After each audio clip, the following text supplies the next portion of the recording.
सुनो सब लोग अपनी जगह बैठ के वहाँ बैठो। दिख रहा हूँ मैं? हाँ हाँ दिख रहे हैं। फोटो खींच बैठ जाऊँ या खड़े करूँ? मना।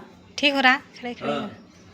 हम आज दिनांक 14 अप्रैल 2026 को बाबा साहब भारत रत्न डॉक्टर भीमराव अम्बेडकर जी की 135वीं जयंती मना रहे हैं। बाबा साहब डॉक्टर अम्बेडकर जी का जन्म 14 अप्रैल 1891 को मध्य प्रदेश के महू में हुआ था।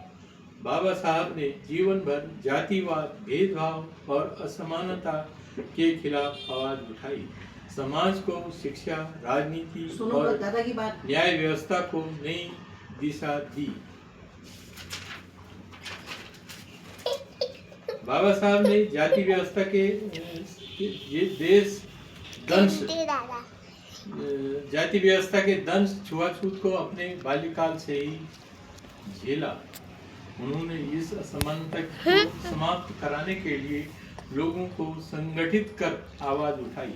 बाबा साहब अद्वितीय मेधावी थे।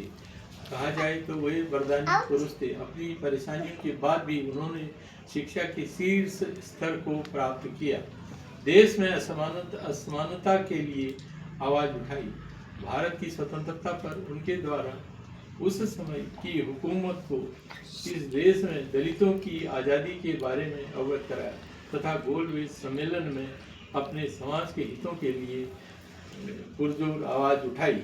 उसके परिणाम स्वरूप दलित समाज के लिए निर्वाचन क्षेत्रों में आरक्षण का प्रावधान हुआ ताकि देश की नीति निर्धारण संस्था में उनका प्रतिनिधित्व हो सके। बाबा साहब भारत की संविधान सभा में ड्राफ्ट कमेटी के अध्यक्ष थे। उनके द्वारा ही पूरे संविधान की रूपरेखा तैयार की गई।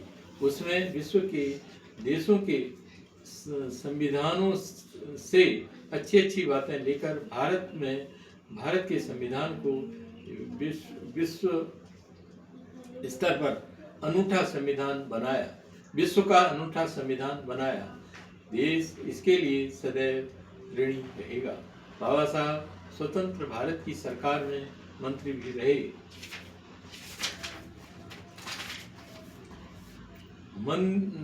बाबा साहब का निधन 6 दिसंबर 1956 को हुआ। बाबा साहब अपने जीवन पर्यंत समाज तथा देश के लिए अद्भुत कार्य कर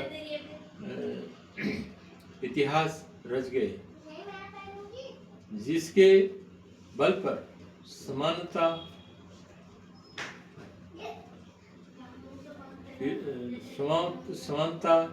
के रूप में हर व्यक्ति रह रहा है। समानता और स्वतंत्र रूप से हर व्यक्ति रह रहा है। शिक्षा उनका मुख्य उद्देश्य था। हम सभी को अपने समाज में शिक्षा पर विशेष ध्यान देना चाहिए। पढ़ना लिखना हमेशा करते रहना चाहिए। उन्नत समाज के निर्माण के लिए सभी का योगदान आवश्यक है। इस अवसर पर हम सभी को एक संकल्प लेना चाहिए जो कि हर जयंती पर लेते हैं। पहला क्या है? संकल्प लो, सभी बोलना। मैं कभी नशा नहीं करूंगा। मैं कभी नशा नहीं करूंगा। सॉरी, मैं कभी नशा नहीं करूंगा। बोल, मैं कभी जोर से बोल। जोर से बोलो। मैं कभी नशा नहीं करूंगा। मैं कभी नशा नहीं करूंगा। मैं किसी के सामने नशा नहीं करूंगा। मैं कभी किसी के सामने नशा नहीं करूंगा। हाँ, बाबा साहब का एक कोट है जो उन्होंने कहा था तब के जमाने में। मंदिर जाने वाले लोगों की लंबी कतारें जिस दिन पुस्तकालय की ओर बढ़ेंगी, उस दिन इस देश को महाशक्ति बनने से कोई भी नहीं रोक सकता। डॉक्टर भीमराव अम्बेडकर। जय भीम। जय भीम। जय भीम। जय भीम। तू ही बोल बाबा रहे। साहब अम्बेडकर अमर रहे। बाबा साहब अम्बेडकर अमर रहे। धन्यवाद। आप लोगों ने सहयोग दिया। अब ये मिष्ठान वितरण होगा सभी में। हाँ।